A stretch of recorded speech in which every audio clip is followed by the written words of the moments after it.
welcome to this episode of Conscious Design. I'm your host, Ian Peterman, an author of the book Conscious Design. And today I'm excited to have Carlette Bradley, CEO of the Masterpiece Consulting firm.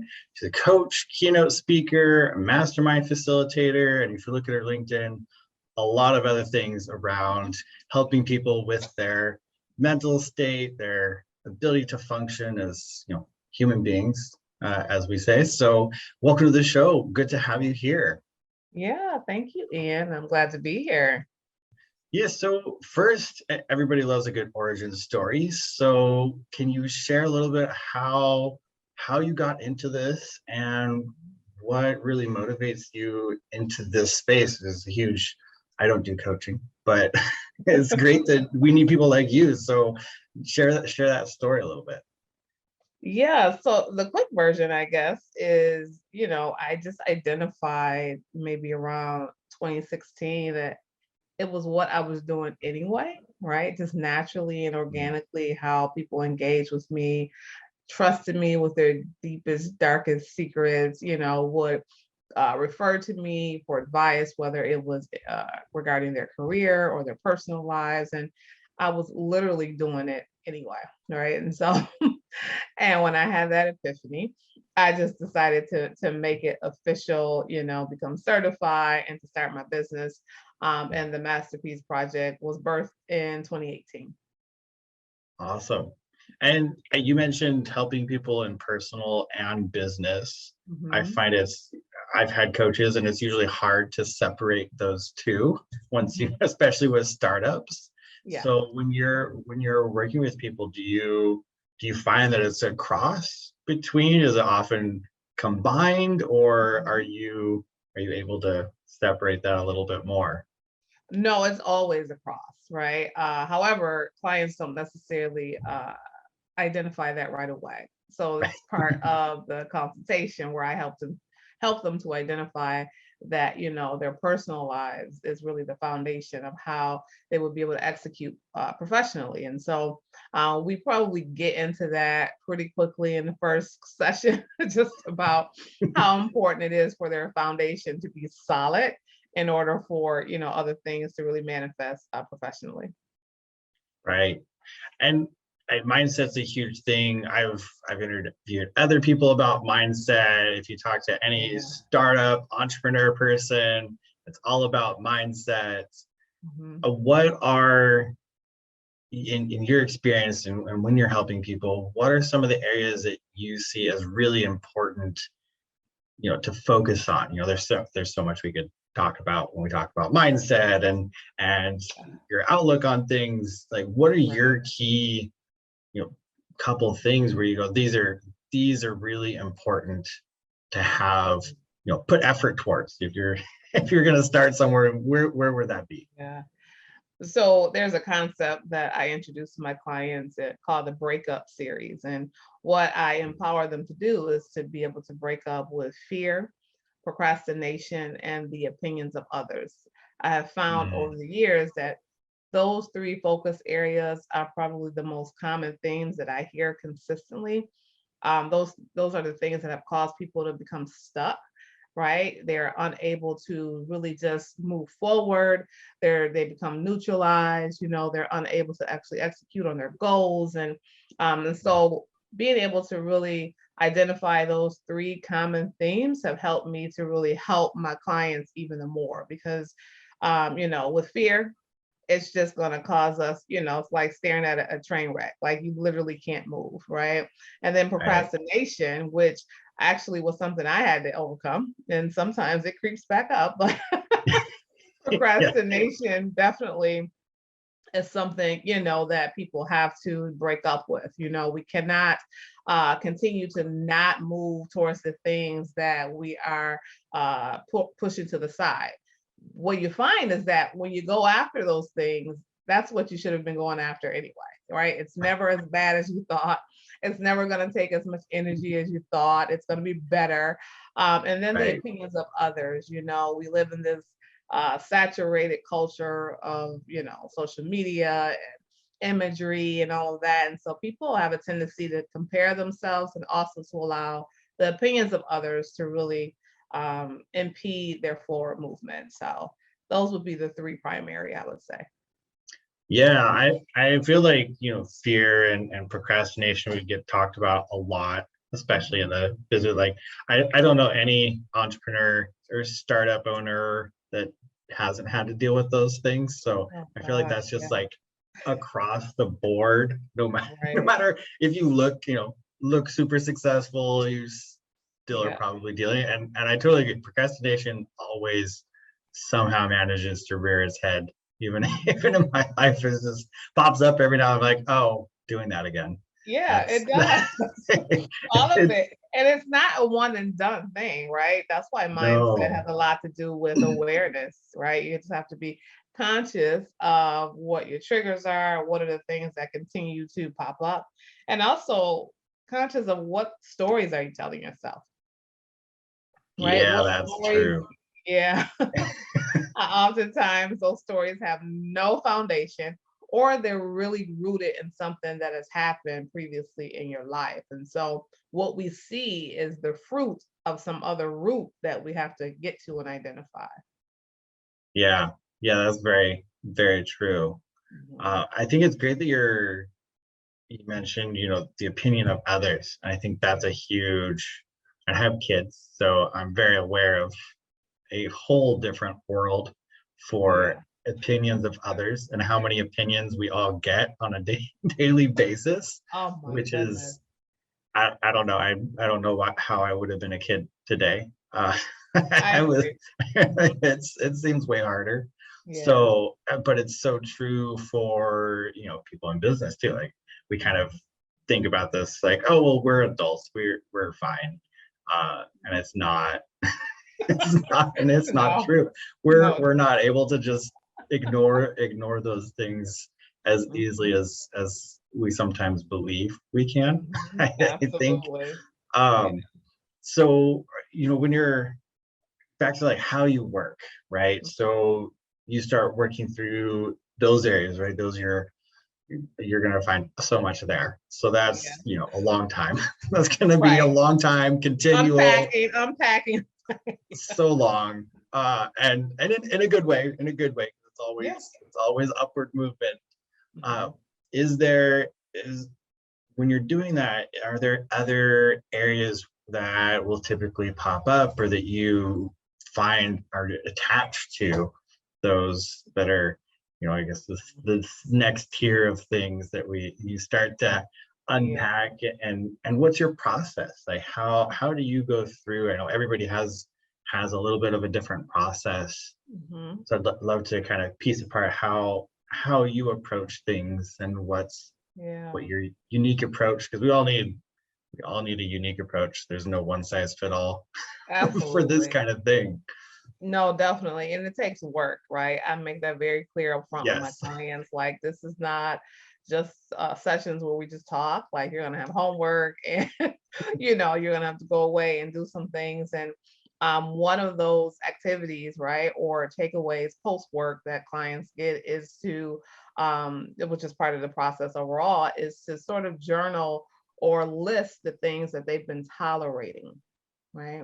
So the Mm, concept around tolerating is that you're literally putting up with things that could potentially impact other areas of your life, right? So for example, one time I did the activity myself, right? Realized that I was kind of tolerating having a messy car, right? And I spent a lot of time on the road traveling back and forth, facilitating.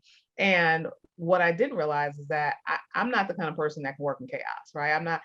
Chaos and junk makes me anxious, right? And so I'm spending 4 hours in my car every day in this chaos, right? So it right. was causing anxiety for me. I was not at peace once I did get home and, it was time to cook dinner and see my family. I just couldn't relax, right? Because I just spent Right. 2 hours driving, commuting, and the chaos in my car was making me anxious. So I was tolerating that. And so when you're able to, identify the things that you're tolerating that you can control, right? Because there's a lot that we cannot control. But the things that you can control, you list those, and then we tackle really creating some goals where we can minimize, those particular items. And the other one is really identifying, I mentioned stories that we tell ourselves, right? So Mhm. identifying, the times that self-sabotage is really, rearing its ugly head. Because oftentimes you are really talking yourself out of whatever, right? And most of the time it's not other people. You're talking yourself out of it, right? And so how do we then build your confidence? Well, how do we then put things in place where even, your morning routine, perhaps that needs to change. Perhaps that needs to be adjusted so that your confidence level is what it should be when you have to tackle a particular project or meeting or whatever it is. And so that's a little bit of the process, but the toleration worksheet or activity is very powerful. There has never been a time where my clients have not come back and said, "Oh my goodness, right? I'm tolerating all of this. I'm a mess." But at the end of the day, everybody's a mess. So it's okay. But as long as you have awareness is the key, right? And you Yeah. gotta have some awareness. Yeah. Yeah, I think it's super important. Like this whole, it kind of seems like culturally we're getting to a point where we're saying, okay, we should all be aware more, Mhm. and aware of what we're doing to impact other people, but also what's impacting us. Because Yeah.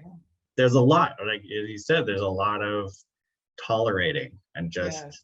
just coasting at tolerating, and it's Right. not really helpful. And even the startups and people that I talk to on my business end when I do work, a lot of it is people just become aware. They're like, oh, I realize now that this product is being thrown away and it's plastic and it's going to the ocean, Hmm. so now I'm going to fix it. So it's just aware. And I feel like it's kind of Right. it's been growing across the board. So like Hmm. the personal aspects, like what you work with, the sustainability and Right. becoming aware of what we're doing to the planet, is just we're starting to level up, which makes a lot of work. That is one thing it's doing, is it's giving us a lot of work to do, but True. at the It's same good time work we need though. to. So it's good. It's all leveling us, but I definitely, it feels that way. And I don't know if you can, if that, what your thoughts are on that, like what you're seeing kind of it Mhm. just in your network. You do a lot of Yeah. events and you do Mhm. speaking. So kind of what would Yeah. be your 10,000-foot read of what are the trends you see, and what's kind of shaping Mhm. what's getting people to do this? Well, I think people they desire change to happen, right? Mm, It's been this lull of time where we were tolerating a lot of things, right. and people have really come to identify that, you know what, I do have a stake in this. I do have a level of Mm, responsibility for this, and I actually can make an impact. I actually do have yeah. influence, right? So people have realized this for a myriad of reasons. So now people are like taking action. But I think over even during like the pandemic, like over the last couple of years, you're right. There has definitely been an uptick in people becoming more aware. Might have a lot to do with people just having to be still, right? We could not go anywhere. There's nothing like being forced to sit in a chair. Time Seriously. out for the world does have an impact. Right. And we were sort of forced to face a lot of things, right? That we were kind of ignoring Right. and sort of glazing over with our rose-colored glasses. And so then we were forced to face these things. And so now people want change. And I think that's what we're seeing, that there's going to be consistently, a lot of change and a lot more awareness happening. Yeah, I think a good point you brought up is people are realizing that they can do something, because that's definitely been, Hmm. we can point at environmental issues as a, well, what am I going to do, right? Is Right. I'm just one person. And I think that's a good point, is it does seem like people are more, it's clicking in how you can do something. Like, yes, you do, Mhm. you do make an impact. And maybe it's because we all sat alone for a long time and realized that Yeah. we can do a lot by ourselves. I don't know, maybe who knows? I'm sure there's some psychologists and sociologists debating that right now on Right. what actually happened to us They're all. creating a study right now. Yeah, absolutely. Yes. But it does feel like that. It very much is that I can actually do something, which is, and there was more, I think it was a record number of new businesses started in Oh my gosh. 2020. Yes. Like people are taking, and always in a downturn, there's always an uptick in new businesses. So anytime there's economic crash, but it was more than that. It was more than just a downturn. So a lot of people are starting to take action to do something, which is and I great. think people also realize, like, it doesn't mean you have to do something big. Like, there's a misconception, right? People have that, oh, well, if I'm not creating another Facebook, then if I'm not, creating a way, Right. no, it's the small incremental, changes and efforts that are really sort of having this snowball effect where we can see some larger, impact and change. And so I think that has a lot to do with it too. Yeah, it's just a personal theory, but I think one of the things that happened when the whole world shut down is that we realized we can do something. Like we all collectively decide, well, we were able to shut the world down in a matter of weeks. Like that's not a feat that anything could have actually, well, a war has started and the world is not shut down. So like that is a feat of humanity to pull that off in a short amount of time. Like, that's not something that we'd ever experienced in generations of that I know ever for the big impact. So that and that was just a bunch of people taking little tiny steps themselves. So it's like one of my theories is just kind of clicked in our brains, like, oh, look what we can do. We can do something. Now maybe we should apply it to something other than shutting down the economy. We can go fix something.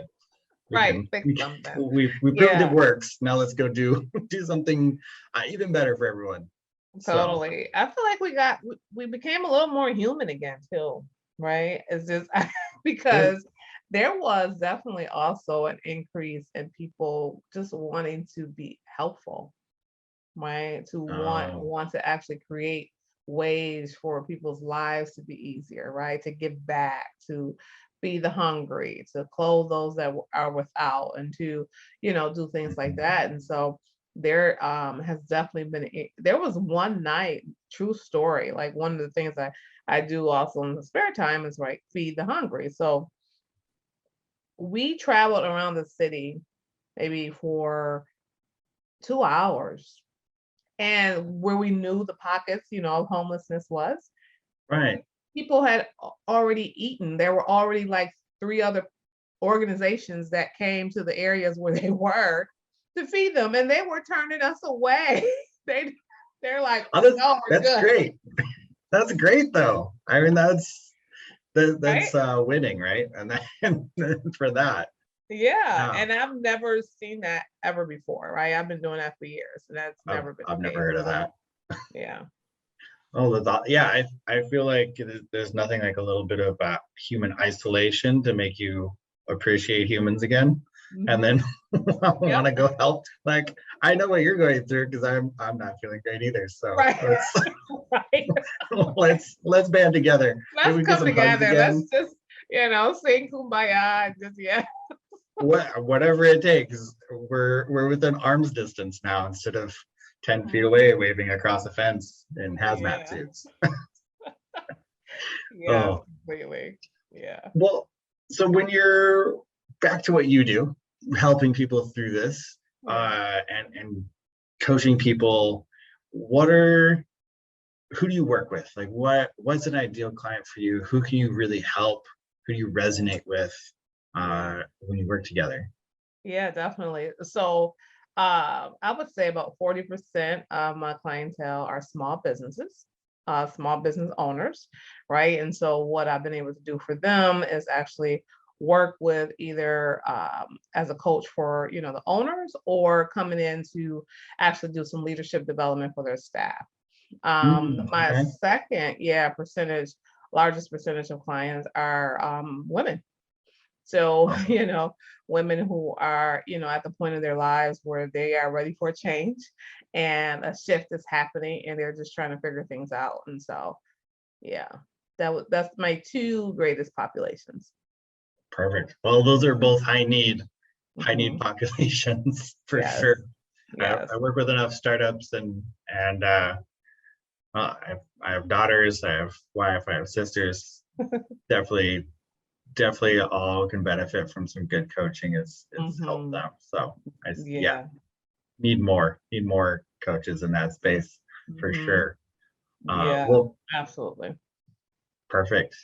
So just to wrap up, for anybody that's really wanting to get into this, I know you do obviously the one-on-one coaches. You said some corporate level on small scale, and you Mhm. also do speaking as well.